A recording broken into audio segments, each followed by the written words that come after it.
I feel like I breathed in so much of it and it's disgusting. And then I went in that morning and I was like, oh, there's something wrong.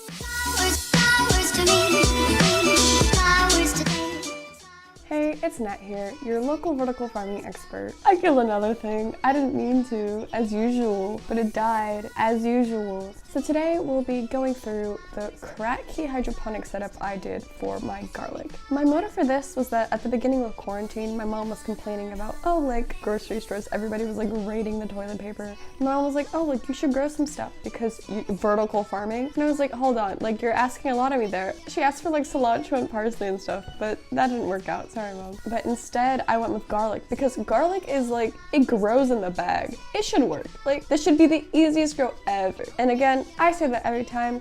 Does it work ever? No, and it didn't work this time. And of course, I still have hope for later, but yeah, let me go into the specifics of this experiment and what exactly went wrong. First step was to let the garlic fully sprout. Much like when you're growing flowers from bulbs, you have a little green spike that peeks out, and you want it to grow to its full potential so then you could just transfer to the system you're doing. I did this by putting the garlic cloves pointy side up into a cup, adding water so that the bottom of the roots were filled, and then just sliding that onto a windowsill where the light would hopefully help them grow. While that whole thing was cooking, I worked on the base setup. I painted a plastic container with 3 coats of really cheap white acrylic paint so that light wouldn't leak into the container and cause algae growth. Algae takes away oxygen from the water, which is not good for the plants. Then I marked up the container lid, cut off interfering plastic pieces, and drilled 5 holes to hold the net pots. I used a 2-inch hole saw and 2-inch net pots. After sitting by the window for some time, the garlic was ready to transfer to the system. A Kratky system has the roots of the plants hanging into a nutrient solution. As the plant drinks more of the nutrient solution, the level of the solution goes down, which leaves more of the roots aerated. Every 2 to 3 weeks, you're supposed to refill the solution. This is one of the simplest forms of hydroponics and is a really great way for beginners to start out. I removed the garlic from the plastic cup, very careful to not break any of the roots that were intertangled. There was some pretty nasty mold forming on some of the cloves, so I just separated those and hoped for the best. That probably happened because I accidentally left the cup of water sitting by the windowsill too long. Those just got chucked. The rest got placed into the net pots with hydrogen balls and then placed by the window again. Here are the ratios for the nutrient solution.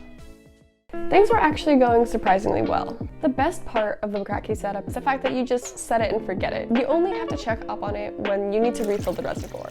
So I was really excited about that actually. I just kind of let it sit there. I didn't do anything, which meant I couldn't kill it. That's not true, but you know, that was the mindset. I had a lot of fun peeking into the office just to see how they were doing. The green stems at the top were growing really fast. There was some minor curling, but the internet said that that was pretty normal actually, so I shouldn't worry about it. Probably just another repercussion of not having enough sunlight on that windowsill, as we've seen happen a lot on this channel. The garlic that I actually thought would be the strongest, so I'd put it in the best spot for sunlight, that also developed mold. So I had to chuck him too. That is a pretty ominous indicator about what's to come, but I just ignored it, kept on hoping.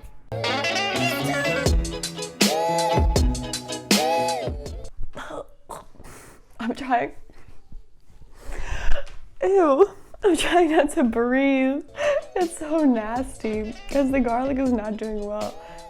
So the white stuff on the plant, my dad's been complaining about the smell for like this whole morning. He was like, Natalie, it's so bad. And I was like, it just smells like garlic. And now that I'm like 2 feet away from it, no, it smells so bad. I don't know why. How does this stuff form? And I just want to see what it looks like underneath. So we're gonna look at it. So it turns out that the mold had actually creeped up on several of the other plants.